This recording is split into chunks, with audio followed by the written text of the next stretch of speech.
Hello and welcome to another Saturday. Sunday. That is Sunday, isn't it? You're right. Another load of wood. It rained yesterday, so we're day off. Another load of wood to gather here. We got the car trailer we'll load up. We got the other trailer on its way. You can hear it slightly. You can hear it in the distance. And then after we get these loaded, we'll do a little bit of wood splitting, not just wood loading. Any thoughts for the camera? I'm tired. It's Mother's Day. It is Mother's Day. Happy Mother's Day to all the moms out there. And to all the single parents that acted like moms too. Happy Mother's Day. Here we go.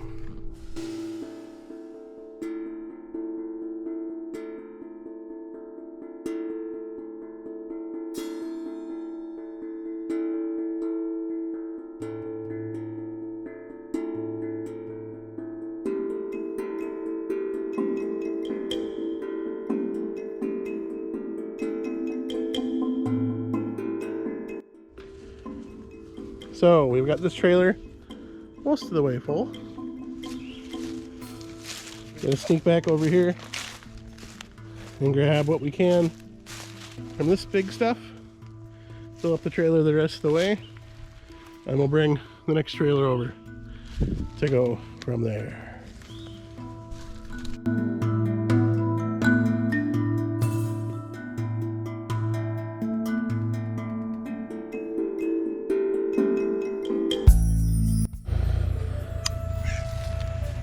So we've got this guy pretty much filled up. Chains are still off the ground. Trailer number 2 incoming. And yeah, we'll go from there.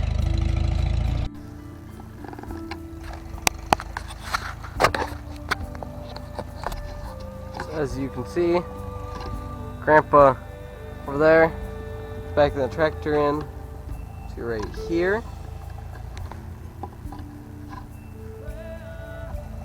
We have our wood right over here. See Zeb over there.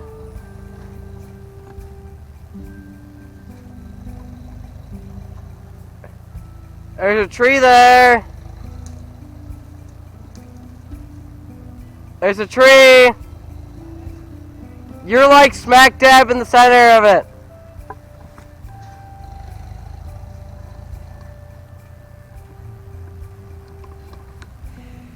We'll just show you the finished product.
As you can see,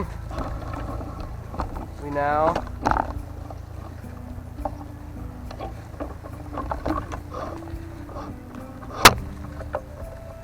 gotten the tractor out of here. So has the wood. Gotten that all out of here. So now we'll go this way. All this good wood. There's Grandpa. Hold up right next to the splitter.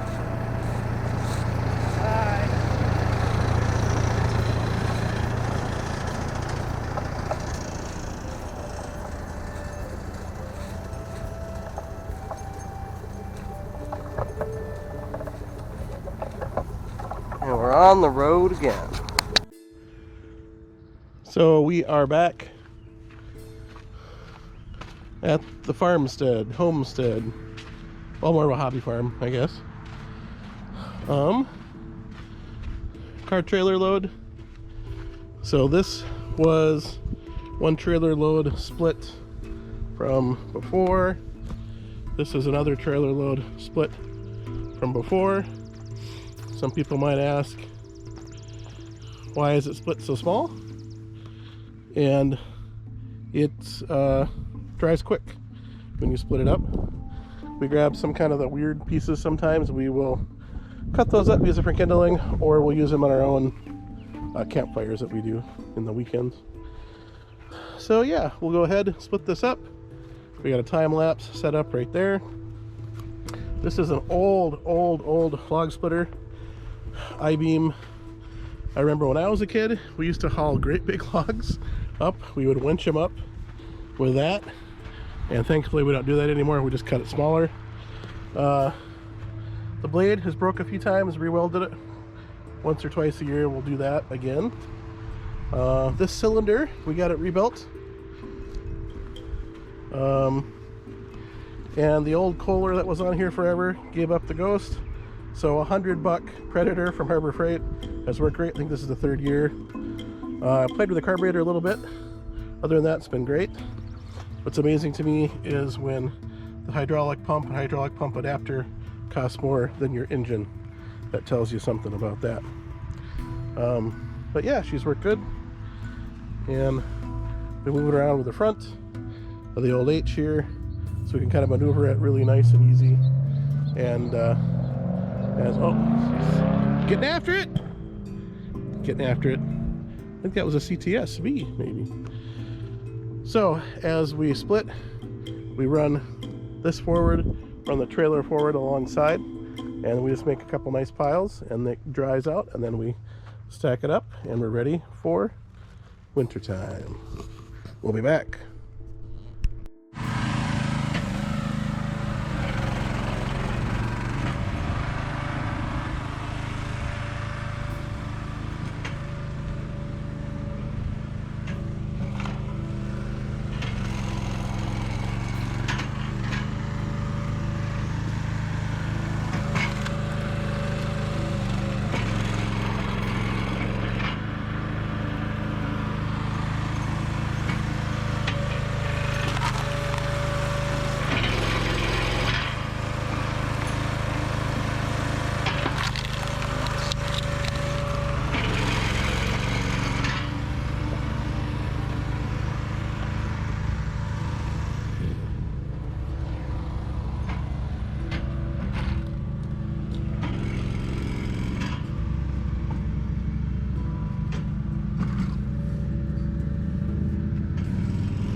And that's how we do that. One trailer down, one trailer to go. Woo woo. Well, what you see here is 4 trailer loads of split wood. So 2 of the old bale trailers and 2 car trailers. The old splitter keeps on trucking. As you can see, it's a little homemade, but it gets her done. So real wood people will ask how many cords that is, and it's hard to tell when it's not stacked up even, so I won't make a guess on that. Ooh, nice. Okay, with that being said, thank you much, and Minnesota is rust, or in this case, wood that needs to dry before winter. And a quick update in the light. We'll go through the same path that we did in the last video. The walnut trees, lilacs, all the pine trees we planted. You can see them line up in rows. And then a little path we cut through to get to the other side. A little bit low there. And so we used to just drive right through kind of the right of way on the ditch. And now, as the new road goes in, a little bit bumpy here for the front wheel drive sedan. Lots of wetlands over there. So like we said before, everything you see here we planted through the years. Kind of staggered the patterns so they work as a nice windbreak, nice privacy break. These real tall guys were supposed to be maple, but they were not. But they grew fast. Right here is where we saw the deer. They do not come out during the day very often. You get in the afternoon where the sun starts coming down, they're here. But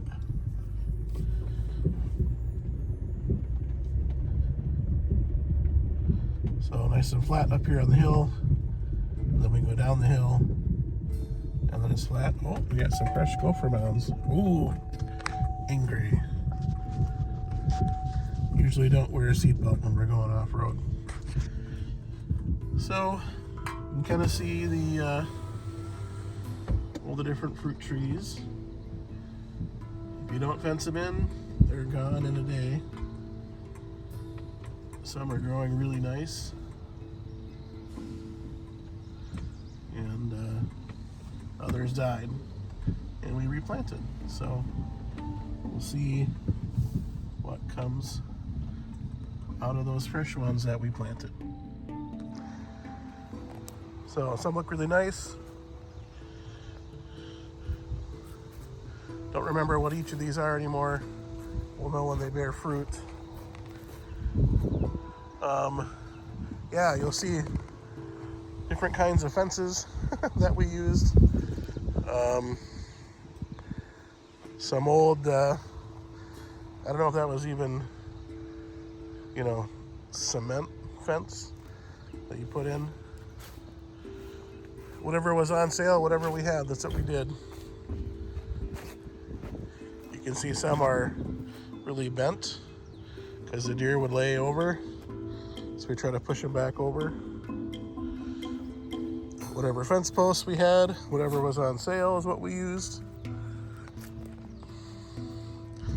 whatever aluminum pipe we had.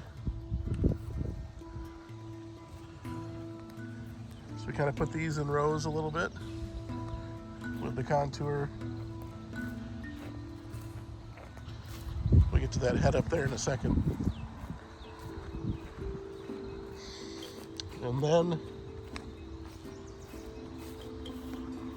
kind of a nice deer path back here. You can kind of see the bucks really would rub on this poor guy. So we put a fence around the base, trying to get it so they wouldn't chew it up, but you can see they still come rub. They still come rub on them.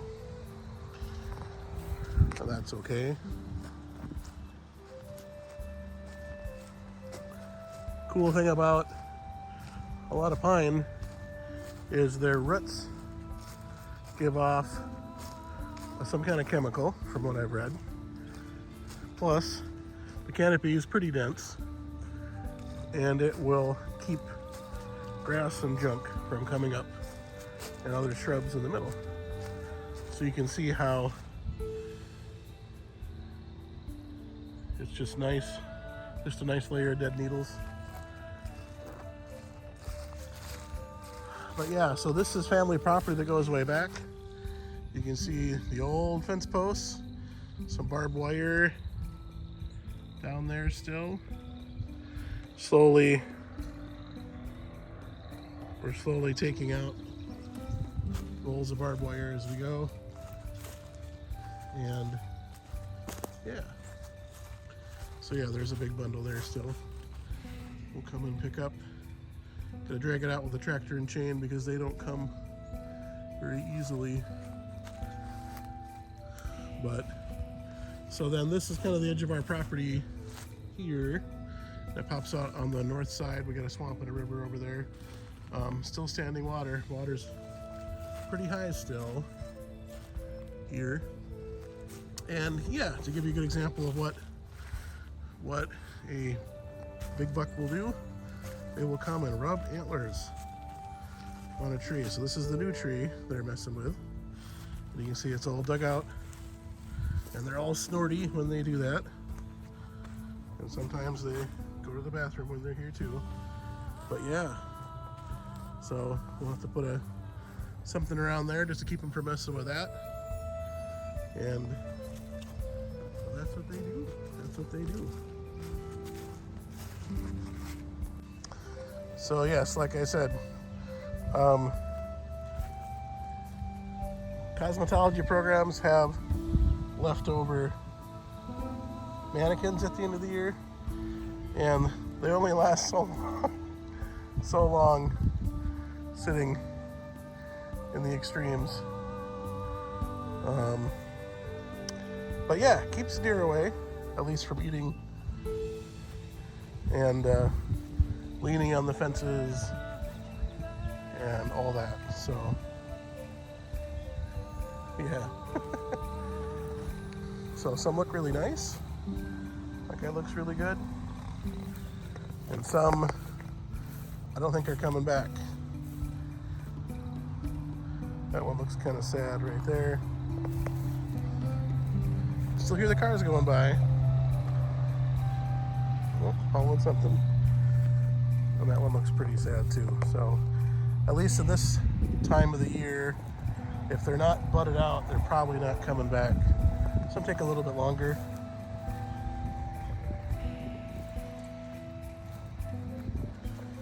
And on that, we got some part of it looks good, some part not.